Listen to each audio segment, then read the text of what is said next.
Thank you, Speaker.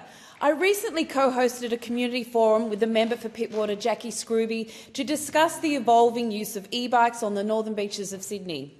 E-bikes are a fun and clean way to get around, and use in the electorate of Mackellar has exploded. But with this ride in popularity comes a rise in the concern about safety for both riders and pedestrians.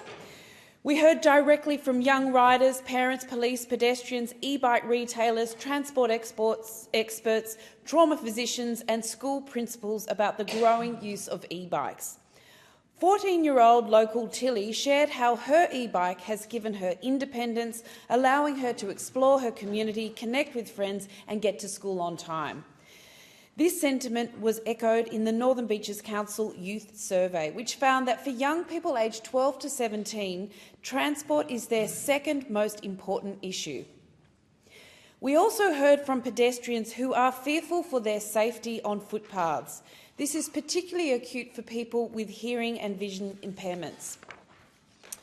We heard from trauma surgeons who spoke of the rise of critical injuries, head injuries, spinal trauma and fractures. We heard from parents who are confused about what is legal and what is not, and we heard from local police who are grappling with enforcement challenges.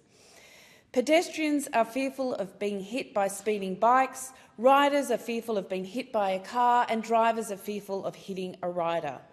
I do not want to see any fatalities or serious injuries in Mackellar on my watch. All levels of government, together with community, need to step up to make e-bikes safe for the whole community.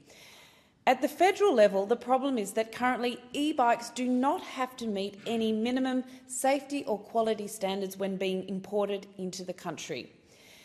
This has led to an explosion of bikes that can be easily modified to go at speeds well above 50 kilometres an hour without any pedalling at all, making them more motorbike than bicycle.